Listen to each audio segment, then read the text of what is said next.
Hoy vamos a hablar de cuidando mi iglesia. Cuidando mi iglesia. Pero quiero ubicarlos donde estamos, porque he venido de un tiempo atrás, de algunos sábados atrás, he venido compartiéndoles acerca de la familia de Dios.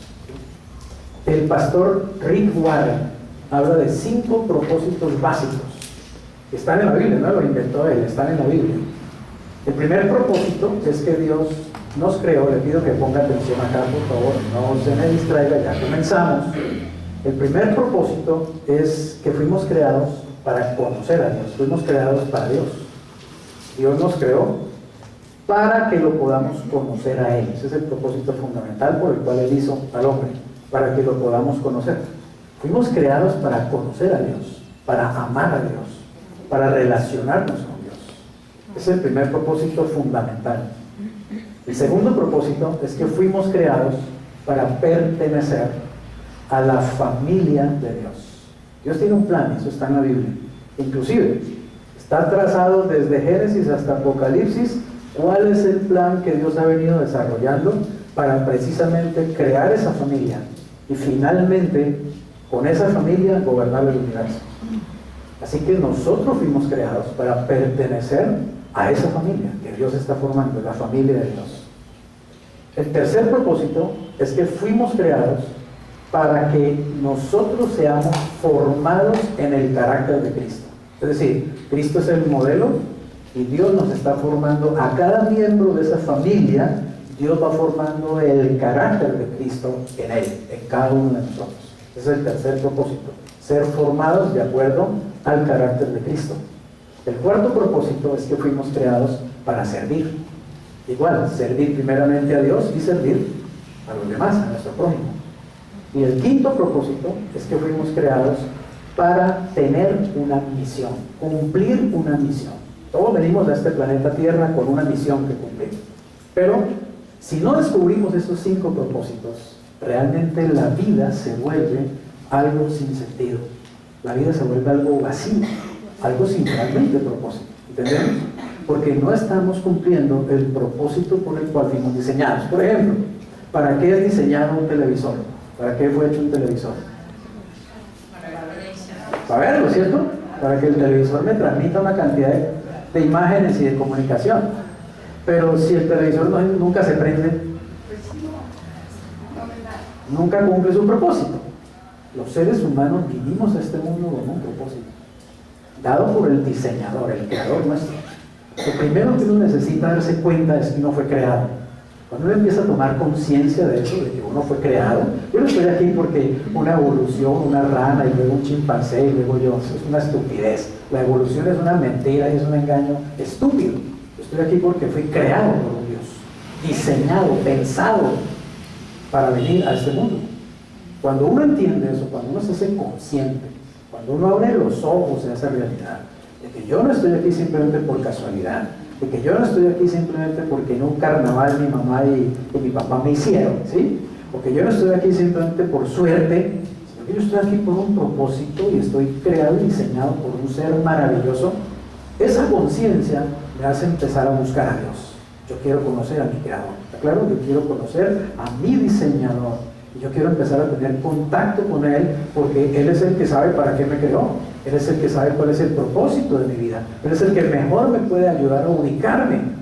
Pero el ser humano no entra en esa comunión con Dios y por eso vive desubicado. Y por eso tenemos una sociedad desubicada, cada vez más desubicada. Y por eso vemos más personas cada vez más desubicadas en este mundo. Y por eso cada vez más jóvenes salen de este mundo suicidándose. Sencillamente porque no le encuentran sentido a esta vida, no le encuentran propósito a esta vida, sencillamente porque no encuentran una razón por la cual vivir. En Colombia el año pasado se suicidaron 2.400 personas, la mayoría jóvenes. ¿Y la razón? Se cansaron de vivir. No encontraron un propósito por el cual vivir. Pero acuérdense, hay 5 propósitos básicos. Primero, fuimos creados para conocer y estar en contacto con Dios. Segundo, fuimos creados para pertenecer a la familia de Dios. En tercer lugar, fuimos creados para que nuestro carácter sea formado de acuerdo al carácter de Jesucristo. En cuarto lugar, fuimos creados para servir. Y en quinto lugar, fuimos creados para cumplir una misión. Eso es lo que le da propósito y sentido a la vida. Así que yo les he estado hablando del segundo propósito. Fuimos creados para pertenecer a la familia de Dios. Y en ese propósito les he estado hablando de que la iglesia existe para cumplir ese propósito. Dios creó la iglesia para que la iglesia sea el vehículo, sea el medio en el cual nosotros, perteneciendo a la familia de Dios, podamos entonces crecer en una comunidad, podamos tener sentido de pertenencia, podamos tener comunión los unos con los otros, podamos desarrollarnos y crecer en el amor, en el compañerismo. Ese es el propósito. Así que hoy le voy a dar el último, digamos, tema sobre ese asunto de pertenecer a la familia de Dios, pertenecer a la iglesia, y lo he llamado cuidando a mi iglesia. ¿Ustedes creen que la iglesia es importante? Sin embargo, muchos no entienden qué es la iglesia, ni siquiera muchos cristianos entienden ni siquiera qué es la iglesia. Muchas personas creen que la iglesia es simplemente un club social, o es un asunto donde yo voy, me siento en una silla, me dan una conferencia y me voy otra vez para mi casa. O que la iglesia es un lugar donde voy y hay un señor adelante que me saca plata, que solo quiere mi diezmo y mi dinero. O sea, la gente no tiene idea de lo que es la iglesia. La iglesia fue diseñada por Dios. La iglesia está en el plan de Dios, está en los propósitos y en la mente de Dios. Tiene tal dignidad la iglesia que la Biblia dice que Dios la hizo para que sea la esposa de Jesucristo. Es decir, para que esté unida a Jesucristo por toda la eternidad. Es tan importante la iglesia que la Biblia dice, las profecías dicen, que hay un momento en que Jesucristo va a venir, personalmente va a venir para llevarse a su iglesia. Se llama el arrebatamiento. Y todas las señales que estamos viendo en la política, en la economía, en la religión, en lo social y en lo natural, todas esas señales nos están mostrando, nos están diciendo que estamos en el tiempo en que eso se puede cumplir, en que esa profecía se puede cumplir. Cristo va a venir por su iglesia. Es tan importante la iglesia que la Biblia dice que Cristo la compró con su propia sangre, que parte del sacrificio que Él hizo en la cruz era para comprar los que van a ser suyos y van a conformar su esposa, la iglesia de Jesucristo. Así que es un honor pertenecer a la iglesia de Jesucristo. ¿A qué pertenezco yo? A la iglesia de Jesucristo. Y esa iglesia es universal, está por toda la tierra, pero también hay una parte de nuestros hermanos que ya están en el cielo. Marlene, precisamente, que fue parte, ¿cierto?, miembro de esta iglesia pequeña, física, local. Marlene ahora está en el cielo. ¿Y saben qué está haciendo Marlene? Está compartiendo con millones de cristianos. Está compartiendo con Pablo, con Pedro, con María, la madre de Jesús. Está compartiendo con Bartolomé, con Tadeo, con Judas. Está compartiendo con todos los grandes hombres de Dios de los tiempos, digamos, cristianos, desde el primer siglo de la iglesia hasta el día de hoy. ¿Por qué? Porque Marlene es miembro de la familia, Dios es miembro de la iglesia. ¿Entienden eso? Y nosotros estamos compartiendo con ellos espiritualmente también. Ellos están reunidos allá alabando al Señor y nosotros estamos reunidos aquí alabando al Señor. Ahora, nosotros estamos en una pequeña iglesia, es decir, en una pequeña comunidad cristiana, ¿cierto? Pero somos parte de esa gran comunidad universal, la iglesia de Jesucristo. Y un día vamos a estar todos, absolutamente todos presentes ante el Señor Jesús. El que nos dará las conferencias será Jesús directamente. ¿Qué le parece? ¿Le gustaría ver a Jesús aquí hablando? Bien, hablándonos, maravilloso, ¿cierto? Poder verlo y poder tener relación con Él. Y quiero que sepas que cuando Él se encuentre contigo, Él no te va a decir, ¿cómo es que te llamas tú? Recuérdame tu nombre. Sabe quién eres tú. Te conoce perfectamente. La Biblia dice que hasta los cabellos de nuestra cabeza los tiene contados. Los conoce tanto que Él puede decirte, oye, Nayel, hoy has perdido 5 cabellos. Tienes 5.000.495.000. Él sabe realmente eso. Él nos conoce perfectamente. Nos ama, dio su vida por nosotros y realmente Él viene pronto. Amén. Así que es un privilegio ser parte de la iglesia. Por lo tanto, uno de los aspectos en los que yo debo ser consciente y trabajar es en cuidar mi iglesia. Amén. Mi iglesia. Muy bien. No nos toca a cada uno proteger la unidad de nuestra iglesia. La unidad de la iglesia es tan importante que el Nuevo Testamento presta más atención a ella, o sea, a la unidad de la iglesia, que al cielo o al infierno. Dios desea intensamente que experimentemos la unidad y la armonía unos con otros. Es tan importante para Dios el hecho de que seamos unidos en la iglesia, que le dedica más tiempo y enseñanza que a enseñar sobre el cielo o sobre el infierno, con ser que son doctrinas tremendamente importantes. Pero Dios le da más énfasis a la importancia que en la iglesia debemos ser unidos. Y yo les he dicho a ustedes que los principios que funcionan para la iglesia funcionan también exactamente para la familia. O sea que cuando estemos hablando de estos principios, piense también en su familia, porque la familia es la primera unidad principal. La familia es la unidad que forma precisamente a la iglesia. La iglesia debe ser conformada por familias. Aquí es importante que esté el papá, la mamá, el tío, el amigo, el primo, el hermano, es decir, que esté la familia realmente en el Señor. Así que estos principios funcionan tanto para la iglesia como para la familia. Dice en Efesios 4:3, solícitos en guardar, ¿qué cosa? La unidad del Espíritu en el vínculo de la paz. En el vínculo de la paz. Solícitos quiere decir prestos, ¿cierto? Hacer todo lo que sea posible, hacer todo lo que esté de mi parte para guardar la unidad en mi iglesia, esa unidad del Espíritu de Dios. Porque principalmente estamos unidos inicialmente porque nosotros tenemos un mismo Padre. Todos los que estamos aquí espiritualmente hablando tenemos un mismo Padre, tenemos un mismo Señor, el Señor Jesucristo. Todos tenemos un mismo Espíritu, el Espíritu Santo. El libro de Efesios dice que tenemos un mismo bautismo, tenemos una misma fe, tenemos una misma esperanza, tenemos una misma vocación, fuimos comprados con una misma sangre. Ya eso hace que seamos hermanos, estamos unidos realmente. Por lo tanto, es importante que trabajemos conscientemente para mantener esa unidad. Y si esa unidad por alguna razón se ve atacada, se ve resquebrajada, se ve en peligro, nosotros debemos trabajar para que no haya desunión, para que no haya desavenencia, para que no haya pleitos, conflictos en medio de nosotros. Y si los hay, pues debemos obviamente saber cómo arreglarlos, cómo enfrentarlos, cómo ayudarnos unos a los otros. Porque mucha gente se sale de las iglesias precisamente por eso, ¿cierto? Porque se rompe la unidad. Peleé con una hermana, entonces ya yo no vuelvo. Yo le presté una plata y no me la pagó, entonces ya yo no vuelvo, la persona no volvió y yo tampoco volví, ¿cierto? Las personas a veces tienen muchas quejas de la iglesia. Dicen, los cristianos son unos hipócritas, los cristianos son unos incumplidos, los cristianos son unos mentirosos. Claro, es que la iglesia está formada por seres humanos, de carne y sangre, con todos los defectos de la naturaleza humana. Sin embargo, nosotros debemos trabajar por mantener la unidad. Es como una familia, ¿está claro? ¿Quién de las familias de ustedes es perfecta? ¿Alguien aquí tiene la familia perfecta? No, no hay familias perfectas, no hay parejas perfectas, no hay matrimonios perfectos. Lo que hay es familias y parejas y digamos, y iglesias también, conformadas por seres humanos con debilidades, pero que posiblemente algunos trabajan más por la armonía y la unidad que otros, ¿está claro? Lo que hay es familias que han trabajado más por la unidad, más por la armonía, más por el respeto. Simplemente es eso. Así que lo mismo pasa en la iglesia del Señor.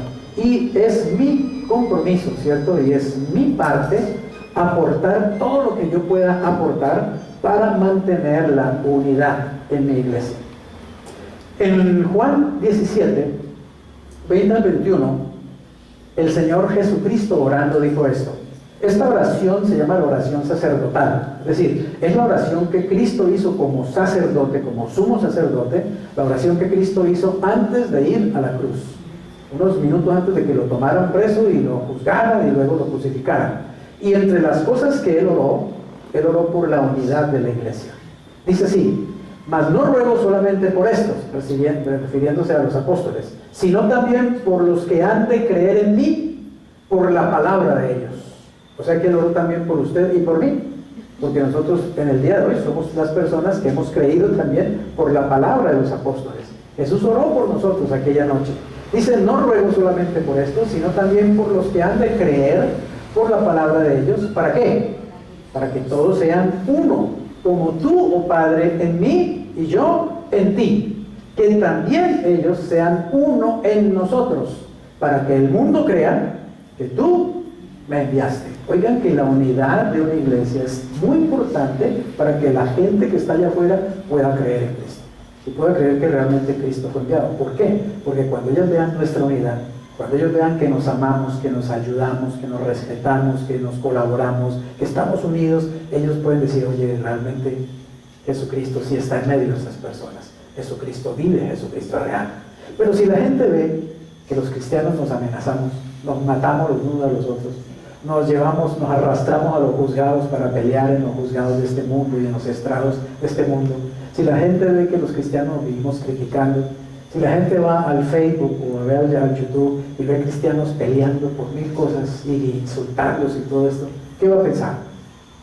Los cristianos están locos, los cristianos son unos desunidos, ¿cierto? Los cristianos no se aman ni siquiera los unos a los otros. Es un mal testimonio. Estamos dando un mal testimonio de nuestro Señor Jesucristo. ¿Amén? Así que yo tengo que trabajar por la unidad de mi iglesia y tengo que aportar todo lo que yo pueda para que haya unidad, para que haya armonía, para que haya respeto, para que haya amor, para que haya buena convivencia. Eso es muy importante. Nada en la tierra es más valioso para Dios que su iglesia. Él pagó el precio más alto por ella y quiere que la protejamos, sobre todo del daño devastador que causan la división, el conflicto y la falta de armonía. Muchas iglesias se dividen, muchas iglesias se destruyen por problemas internos, chismes, murmuraciones, pleitos, y hay muchas divisiones, y eso obviamente no solamente es un mal testimonio a los no cristianos, sino que deja también muchos cristianos desanimados, destruidos. Hay cristianos que ya no quieren volver a la iglesia porque han tenido ese tipo de situaciones, problemas mal resueltos, cristianos deshonestos, cristianos que hablaron mal de mí, etcétera, etcétera. O sea, esa carne, dejar que la carne nuestra actúe dentro de la iglesia, pues va a traer obviamente malas consecuencias. Pregunta: ¿cómo podemos cuidar entonces nuestra iglesia? Voy a darles 6 puntos básicos de cómo cada uno de nosotros podemos contribuir a cuidar nuestra iglesia. Primero, enfoquémonos en lo que tenemos en común, no en las diferencias, ¿cierto? Ya decía que todos aquí tenemos un mismo Padre, todos aquí fuimos salvados por un mismo Señor Jesucristo. A usted no lo salvó Jesucristo y a mí me salvó otro distinto, nos salvó el mismo Jesucristo. Por todos se pagó por la misma sangre, todos tenemos el mismo Espíritu Santo. Usted no tiene un Espíritu Santo, yo tengo otro, no, es el mismo Espíritu de Dios, así que estamos unidos. Así que entonces es mejor que hagamos énfasis en lo que nos une que en lo que nos desune. Yo pensaba en Colombia, ¿no? Colombia es un país que tiene muchas diferentes regiones, ¿se ha dado cuenta? Los costeños, los de la zona andina, los llaneros, allá abajo los de, ¿cómo se llaman? Del sur, ¿cierto? Nariño, Cauca, etcétera, ¿no? La costa pacífica, la costa atlántica. Colombia es un país de regiones. Y usted ha visto que en cada región hay hasta un acento, ¿cierto? El pastuso tiene un acento, el costeño tiene otro, el tolimense tiene uno, el caleño otro, ¿sí? Tenemos hasta diferentes acentos, comemos comidas distintas, tenemos música diferente, tenemos una gran cultura distinta, digamos, de cada región. Y eso, digamos, nos hace diversos, pero eso también es algo que es parte de la riqueza que tiene Colombia, ¿está claro? Esa diversidad que tiene Colombia culturalmente, regionalmente, nos enriquece si nosotros sabemos usar eso para unir, pero también lo podemos usar para desunirnos. Entonces vivir hablando mal de los costeños, que los costeños son perezosos, hablar mal de los pastusos, que son brutos, de hablar mal de los llaneros, cuando la verdad es que tenemos una tremenda riqueza como país. Porque esa diversidad es la que nos hace tan ricos, ¿está claro? Y Dios quiere diversidad. Dios no quiere uniformidad, realmente. Dios quiere unidad, no uniformidad, ¿está claro? Así que podemos ser unidos, aunque ser conscientes de que somos distintos. Aquí estamos una cantidad de personas diferentes, ¿cierto? Diferentes edades, diferente sexo, diferentes experiencias, diferentes, digamos, experiencias familiares, culturales, lo que sea. Sin embargo, somos uno. Estamos unidos por el amor de Dios, por la presencia de Jesucristo, por el Espíritu Santo. Luego debemos trabajar más en lo que nos es común que en lo que nos diferencia. La división siempre surge cuando dirigimos la mirada hacia las personalidades, las preferencias, las interpretaciones, los estilos o los métodos.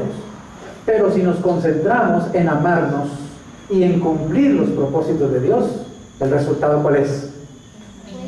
La armonía, la armonía. Romanos 14, 19 dice, así que sigamos, oigan esto, sigamos lo que contribuye a la paz y a la mutua edificación. Yo debo cuidar mucho de edificar a mi hermano, de darle lo que realmente lo construye, lo edifica, le ayuda a crecer.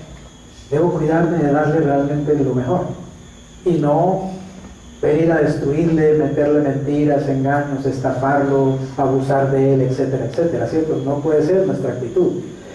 Segundo Timoteo 2:23 dice, pero desecha las cuestiones necias e insensatas, sabiendo que engendran contiendas, o sea, pleitos internos. Y en una familia debe ser lo mismo. En la familia hay que buscar los puntos de encuentro en lugar de hacer énfasis en las diferencias, e inclusive usar las diferencias para bien. Por ejemplo, el hombre y la mujer son distintos, fueron creados distintos por Dios, y eso es lo que hace que la pareja pueda ser mucho más rica, mucho más bendecida, mucho más fusionada, si sabe usar esas diferencias para complementarse y no para dividirse o para destruirse. Igual es en un matrimonio, igual es en una familia, igual es en la iglesia del Señor Jesucristo. En segundo lugar, seamos realistas con respecto a nuestras expectativas. ¿Qué quiere decir esto? Que no esperemos que los demás sean perfectos, ¿está claro? Que no esperemos que, ay, yo voy a venir a esta iglesia y esta iglesia sí es perfecta. No, el pastor no. El pastor es, mejor dicho, el mejor pastor de la ciudad. ¿Sí? Es el más santo, es el más ungido. ¿Sí? Y los hermanos no. Es una maravilla, mire, eso levitan, cuando caminan levitan, mejor dicho. ¿Sí? No se haga expectativas que no las hay. Tenemos que saber que todos los que estamos aquí somos seres humanos, ¿está claro? Que todos tenemos resabios, que todos tenemos malas experiencias, que todos hemos sufrido traumas, conflictos, que tenemos situaciones de carácter. Debemos ser conscientes de eso. Vamos a tratar con seres humanos, pero son mis hermanos en Cristo. No son perfectos, pero son mis hermanos. Mi familia no es perfecta, pero es mi familia, ¿o no? Mi familia. Miren, la mamá del ladrón, ¿qué dice de su hijo? Que su hijo es su hijo, ¿sí o no? Es su hijo y lo ama. Allá en la calle lo cogen a patadas y lo linchan y todo, ¿no? ¿Cierto? Pero la mamá no es mi hijito, es mi hijo y lo amo, es su familia. Así debemos sentir a la iglesia, ¿está claro? Ya mi iglesia es mi familia espiritual, yo la amo y trabajaré y haré todo lo que sea para cuidarla. No permitiré que nadie venga a dañarla, ¿cierto? A dividirla, etc. Todas las iglesias podrían tener un letrero que diga: no es necesario que se presente ninguna persona perfecta. Este lugar es solamente para los que admiten que son pecadores, que necesitan de la gracia de Dios y que desean crecer. Es decir, por favor, si usted es perfecto, vaya a la iglesia de la esquina, aquí no es su lugar. ¿Por qué? Porque no hay iglesias perfectas y no hay nadie perfecto, ¿cierto? Es más, si usted quiere buscar la iglesia perfecta y va a esa iglesia, usted se tiró a esa iglesia porque usted no es perfecto. Así que no se hagan expectativas, a veces tenemos problemas por eso, ¿no? Porque nos hacemos demasiadas expectativas, esperamos demasiado de los demás. A veces pasa en el matrimonio, ¿cierto? Una persona se casa con otra pensando que es la octava maravilla del mundo, porque en el noviazgo hay muchas cosas que uno no puede ver, exactamente, ¿cierto?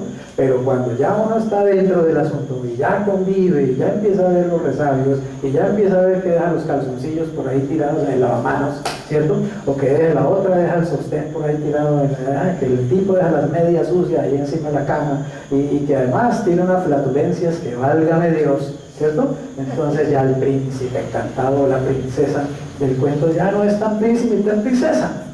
Y yo esperaba de pronto demasiado de esa persona. No, me casé con un ser humano.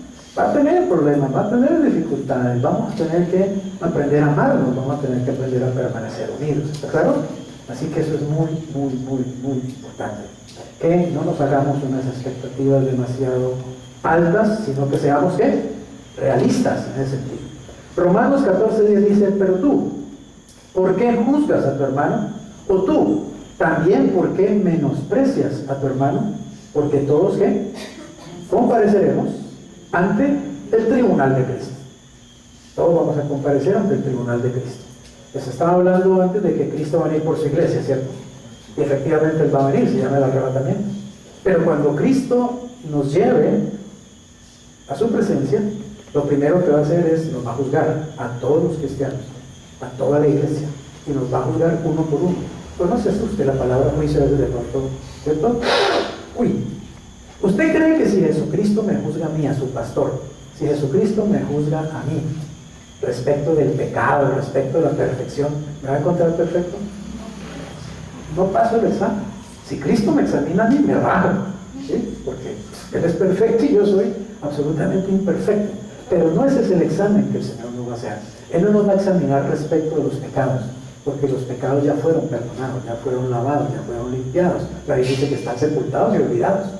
Lo que Él va a hacer es examinar nuestro servicio.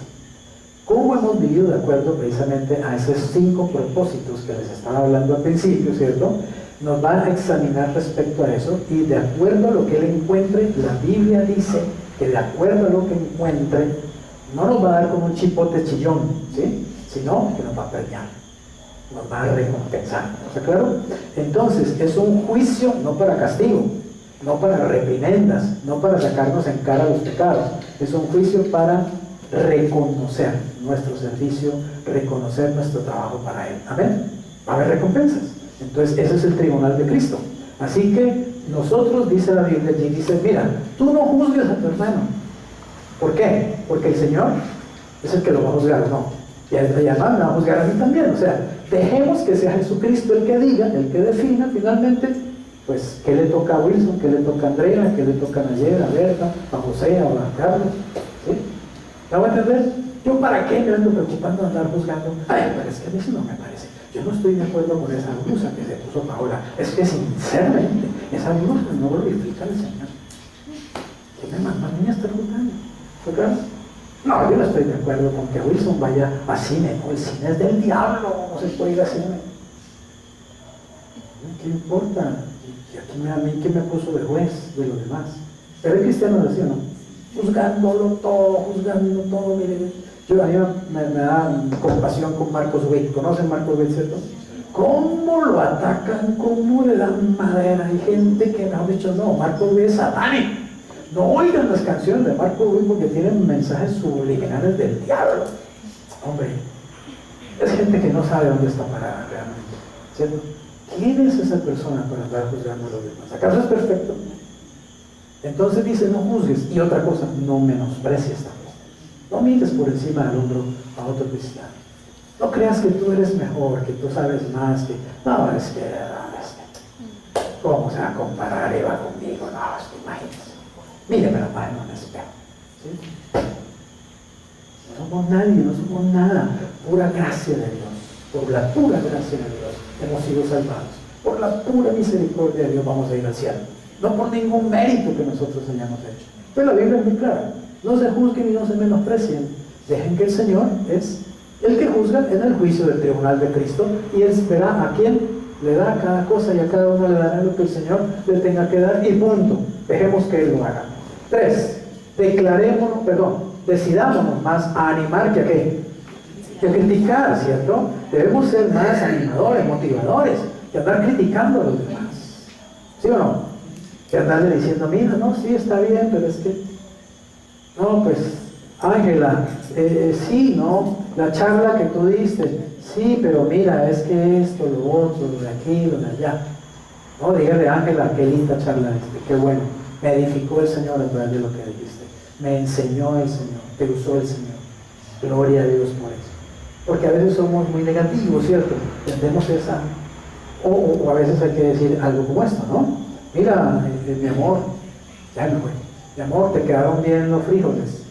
Bueno, hubieran quedado más ricos si haces esto, ¿está claro? Pero me los comí todos, ¿no? ¿Cierto? No me vuelven a dar frijoles. Es decir, trate de ser también positivo, ¿cierto? No seamos tan... Hay unos hermanos que son los hermanos hacha, ¿no? El hachazo por aquí, el hachazo por allá, ¿no? Y no, hay que realmente saber decir las cosas también, decirlas con amor. Hay que hablar la verdad, evidentemente, pero la verdad en amor y con respeto y con consideración, para mantener la unidad. Cuando juzgamos a otros creyentes, pasan 4 cosas al instante. Perdemos nuestra comunión con Dios. 1. ¿Mostramos orgullo o inseguridad? 2. ¿Nos colocamos bajo el juicio de Dios? 3. Y 4. Dañamos la comunión en la iglesia. Así que decidamos ser más proactivos, más creativos que destructivos. Animar más que criticar.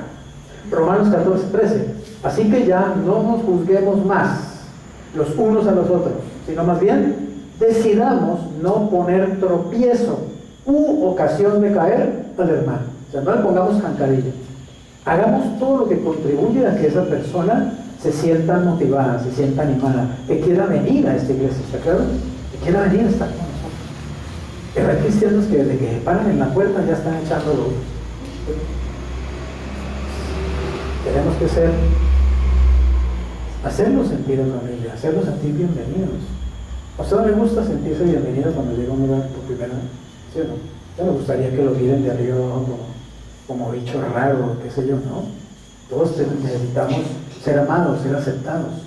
Seamos ese tipo de cristiano que acepta. Y al que hay otra iglesia también, no solamente porque algunos es mi iglesia, ¿no? Mi iglesia, solo mi iglesita. Todas las demás no sirven para nada. La mía es la única que salva. ¿Sí? La mía es la única perfecta. No. Amemos a los otros pastores, amemos a las otras iglesias, a las otras congregaciones. Oremos por ellos también. Bendigamos a las otras congregaciones, a los otros pastores. Porque son la iglesia del Señor, amén. Somos la iglesia del Señor. Tenemos diversidad. En esa iglesia gritan y cantan y dan carambolas. Bueno, a mí puede que no me guste eso, ¿está claro? Pero es la iglesia también del Señor y es su estilo. ¿Me hago entender? Allá el pastor con un micrófono y se le pone la vena roja gritando. Bueno, es su estilo, ¿qué hacemos? Tal vez a mí no me guste, pero es también la iglesia del Señor, amén. Así que amemos la iglesia del Señor, la universal y la local, a la que yo asisto localmente, porque es la iglesia del Señor. Si Él la ama, yo debo amarla también. 4 punto. Neguémonos a escuchar chismes. No se vuelva usted tarro de basura de los que quieren venir a llenarle la mente de basura. Acuérdese de eso. Usted no es tarro de basura de nadie. Al chismoso, párelo de una. Pare la lengua al chismoso. No participemos en chismes, en murmuraciones y cosas de estas. Chismear es divulgar una información, cuando uno no es parte del problema ni de la solución. En otras palabras, si hay un problema que yo tengo, ¿cierto? Con Ovidio, y yo vengo a contárselo a Janet, ¿sí? Ve, Janet, ¿cómo te parece que con Ovidio? Janet no me puede arreglar el problema, ¿está claro? Ella no es parte ni del problema ni de la solución. ¿Por qué yo voy a ir a contarle a Janet? Pues, ¿qué debe hacer Janet? Janet tiene que decirme, pastor, con todo respeto, ¿cierto? Que usted me merece, pero a mí me parece que eso que usted me quiere decir a mí, se lo tiene que decir a Ovidio personalmente. Así, tiene que pararme el cargo, cortarme. Ay, pero ese es el pastor. Apenas puede ser el pastor, puede ser el ángel Miguel, no importa. Usted no acepte que nadie venga a echarle chismes de nadie, que nadie venga a criticar y a juzgar y a hablar por la espalda de otro hermano. No lo acepte. Si usted no puede realmente, está en posición de dar un consejo. Ahora, otra cosa es que esa persona, yo tengo un problema con Ovidio, ¿cierto? Pero resulta que Carlos es mi líder en la iglesia. Entonces yo sí puedo ir a Carlos. Decirle, mira Carlos, yo tengo un problema con Ovidio. Y es esto y esto y esto. ¿Por qué? Porque Carlos sí me puede ayudar. ¿Está claro? Puede ser parte de la solución. Porque es mi líder y me puede dar un consejo, me puede orar por mí, me puede decir, bueno, mira, haz esto, haz aquello. O inclusive, él puede mediar. Puede decir, bueno, mira, vamos a hablar los tres. ¿Está claro? Vamos a hablar con Ovidio los tres, yo voy a ser de mediador, yo voy a estar allí, y eso sí es diferente. O sea, la idea es, siempre busca a alguien que esté en autoridad. No busques para abajo, porque no te van a poder ayudar. Busca a las personas que están en autoridad, busca la línea de autoridad. Cuando hay problemas entre hermanos y hay que solucionarlos y tal vez queremos la ayuda de otro. Pero por favor, no ande regando el chisme y no use la santurronería que muchos utilizan para regar chismes. Doña Berta, por favor, ore por Eva que está en prostitución. ¿Cierto? Don Omar, por favor, ore por José que yo creo que está robando. Yo creo, ni quiera comprobado, pues yo creo. Entonces, oremos por ese hermano que está en pecado. Esa es una forma muy fácil de difundir chismes, ¿cierto? Y al ratico ya toda Colombia está en cadena de oración. En el WhatsApp. Es terrible. Así que seamos muy prudentes en eso, ¿cierto? No reguemos chismes. A propósito, en el WhatsApp pasa mucho, ¿no? ¿Cierto? Nos llega una cosa ya que en el éxito están vendiendo veneno. Entonces, sí, en el éxito están vendiendo veneno. ¿Y quién puso eso? Pues los de la 14. Es una competencia. Hay mucho de eso, créanme. No crean todo lo que está en el internet y en el WhatsApp. Si usted no tiene confirmación de eso, usted no se vuelva eco de cosas que a usted no le constan. ¿Está claro? Porque en el comercio es así, esos se tiran durísimo, durísimo. Esos supermercados pelean todo el tiempo y se inventan mentiras los unos de los otros para que la gente no compre allí, sino que compre acá. O sea que no nos metamos en una pelea que no es nuestra.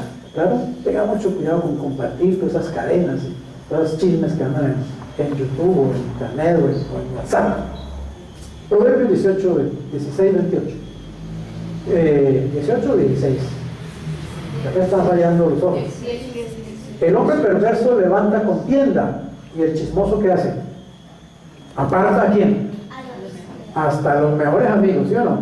El envidioso, es un buen matrimonio y ¿qué quiere? Ir a destruir y dañar.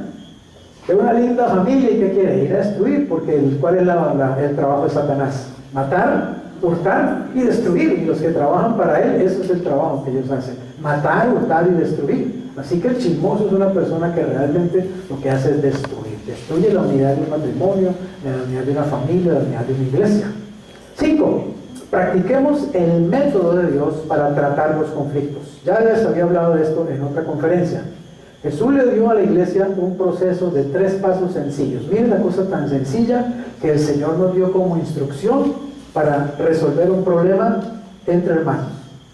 Por tanto, si tu hermano peca contra ti, ven y ¿qué? Repréndelo estando como tú y él solo. O sea, ¿cuál es el primer paso? Ir a la persona a solas. A solas. Si a mí fulano me ofendió, ¿yo por qué tengo que agarrar el teléfono y decirle a toda la célula o a toda la iglesia: ay, mire, ahora sí descubrí quién es fulano, ahora sí sacó las uñas, peló el cobre, usted viene la forma como me insultó, y lo peor eran los ojos que me hizo, uy, no, me quería matar?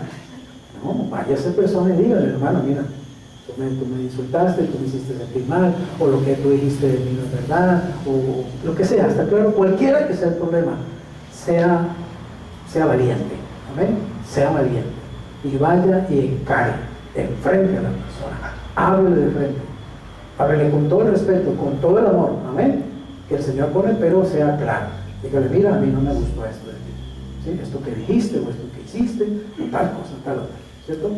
No me gustó. Así que tal cosa y tal otra, y arregle los problemas. Ese es el primer paso. Pero ¿qué dice la Escritura? Ve estando tú y él solos. Si te oye, ¿qué pasa? Has ganado a tu hermano. Mas si no te oye, ¿qué hay que hacer?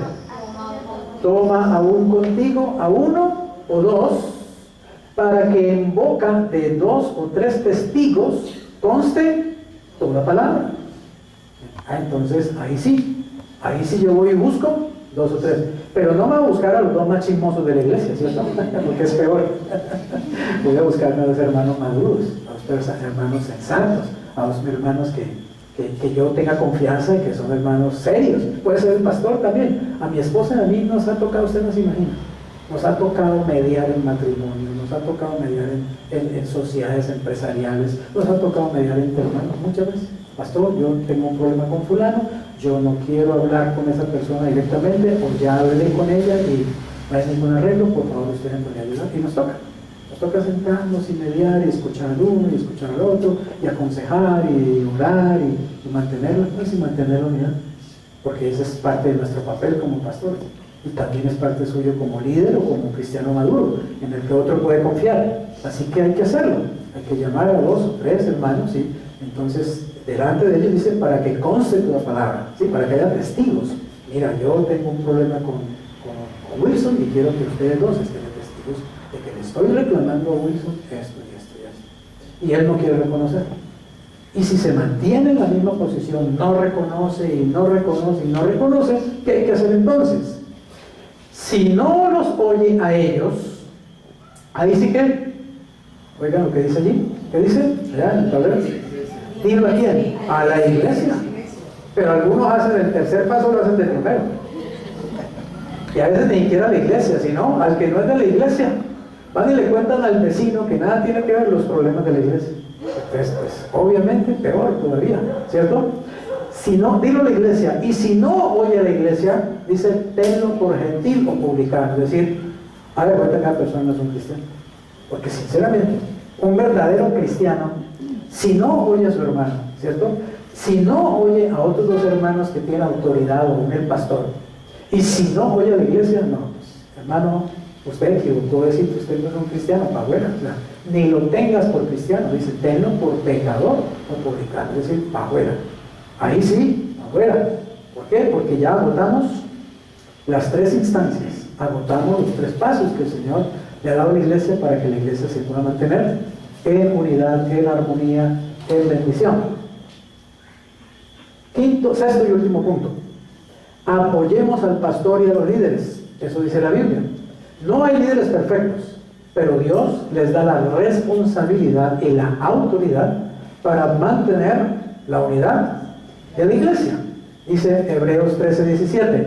Obedezcan a sus pastores y sujétense a ellos, porque ellos velan por sus almas, como quienes han de dar cuenta, para que lo hagan con alegría y no quejándose, porque esto no les es provechoso. Es decir, lo que quiere decir aquí es, traten de hacerle la vida, digamos, más amable al pastor y a los líderes, ¿cierto? No sean ovejas ariscas. ¿Por qué? Porque un pastor tiene que velar por las almas de la congregación, y yo tengo que darle cuenta a Dios por ustedes. ¿Ustedes saben eso? Que a mí el Señor también me va a juzgar en ese sentido. Se van a decir, Freddy, yo te entregué ovejas mías, ¿qué hiciste con ellas? ¿Las estafaste? ¿Les mentiste? ¿Las engañaste? ¿Usaste tu posición de pastor para acostarte con una de ellas y adulterar? ¿Usaste tu posición de pastor para engañarlos, para decirles cosas y forzarlos a través de la Biblia, para sacarles plata, para robarlos? ¿Ustedes creen que un pastor va a tener que responderle al dueño de la iglesia? Es que el dueño de la iglesia no es el pastor.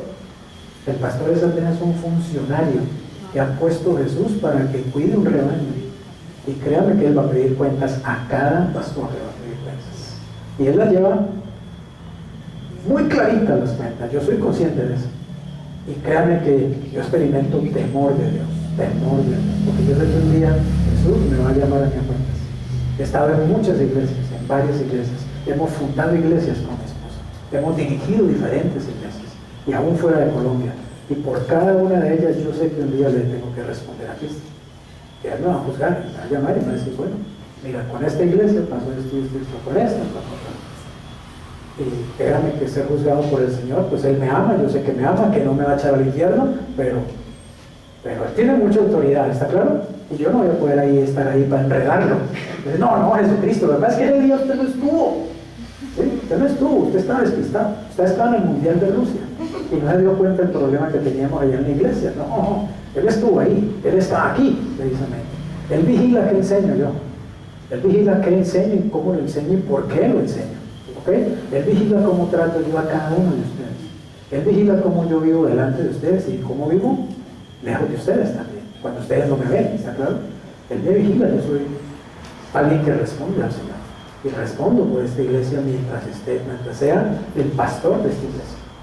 Él me reclama, ¿está claro? Así que los pastores tenemos una gran responsabilidad. Y lo que le está diciendo allí a las ovejas es, hombre, no le hagan más difícil esa responsabilidad al pastor, ¿está claro? O sea, pórtense, ámenlos, o sea, respáldenlos, ¿cierto? Oren por sus pastores. Yo sé que, miren, si algo le agradezco yo a esta iglesia es la oración. Yo sé que ustedes oran por nosotros dos, es más, nos lo manifiestan ahí en el WhatsApp y en toda parte. Y recibimos el cariño de ustedes, nosotros sentimos el cariño de ustedes, de cada uno de ustedes, mi esposo y yo. Yo vivo muy agradecido, de verdad, con el cariño que recibimos de ustedes, el amor que recibimos de ustedes, el apoyo sincero que sé que tenemos de ustedes. Yo sé que ustedes oran sinceramente por nosotros, y eso no tiene precio. Para un pastor eso no tiene precio. Saber que su congregación lo apoya, lo ama, lo ora por él, es lo mejor que pueden hacer por nosotros los pastores y por los líderes de la iglesia. Así que contribuyamos a eso. La Biblia da a los pastores instrucciones muy específicas respecto a la manera en que deben tratar a las personas que causan divisiones en la iglesia. Ellos deben evitar las discusiones, enseñar con delicadeza a los que se oponen mientras oran para que cambien, advertir a los contenciosos, rogar porque haya armonía y unidad, reprender a los que son irrespetuosos con los líderes y destituir a los que causan divisiones en la iglesia si hacen caso omiso de 2 amonestaciones. Conclusión: es mi responsabilidad la unidad de mi iglesia. Yo quiero que usted salga esta noche solo con esa frase. Si de todo lo que dije solo se acuerda de esta frase, valió la pena esta exposición. ¿Claro? Usted salga de aquí sabiendo y diciendo: yo soy responsable de trabajar, de contribuir a la unidad de mi iglesia.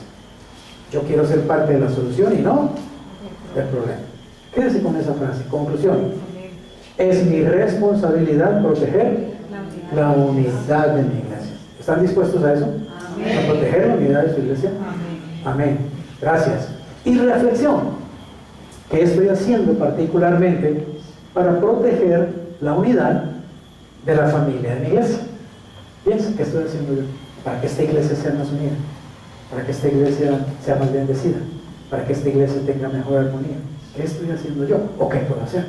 ¿Sí? ¿Cómo puedo yo contribuir realmente a la unidad de mi iglesia? Que el Señor le bendiga mientras usted toma esa decisión. Vamos a orar y vamos a tener la cena del Señor. Padre, gracias te damos en el nombre precioso de Jesús por darnos el privilegio de pertenecer a tu familia. Señor, reconocemos que ninguno de los que estamos aquí somos perfectos y que ninguno en realidad calificaríamos, humanamente hablando, para ser miembros de tu familia. Pero tú quisiste regalarnos esa posición por gracia. Tú nos compraste con la preciosa sangre de Jesucristo y nos colocaste dentro del rebaño tuyo, de tu iglesia, y nos has hecho miembros de la iglesia de Jesucristo. Gracias por ese honor, Señor. Amado Jesús, yo estoy dispuesto a hacer todo lo que esté de mi parte para bendecir a la iglesia, para hacer prosperar a la iglesia, para hacer crecer y madurar a la iglesia, para aportar lo mejor de mí y de mis recursos para la iglesia. Estoy dispuesto, Señor, a hacer todo lo que esté de mi parte para ser un instrumento, un vaso de bendición, para ser un instrumento de edificación en mi iglesia, para que a través de mí, Señor, haya paz, haya armonía, haya unidad. Todo lo que contribuya a la paz, todo lo que contribuya a la armonía, todo lo que contribuya al buen entendimiento, a la buena convivencia. Jesús, yo estoy dispuesto a hacerlo. Gracias porque tú me amas. Gracias porque tú me fortaleces. Gracias porque tú me capacitas para hacerlo. Soy consciente de mis muchas debilidades. Soy consciente, Señor, de mis pecados. Soy consciente, Señor, de mi imperfección. Pero tú estás en mi vida para llevarme a donde tú quieres que yo vaya y hacer de mí la persona que tú quieres que yo sea y cumplir a través de mí la misión que tú me has entregado. Ayúdame, Señor, a ser un factor de bendición en mi iglesia. Ayúdame a ser un factor de unidad en mi iglesia y en tu iglesia. En Cristo oramos y te damos gracias. Amén. Y amén. Amén.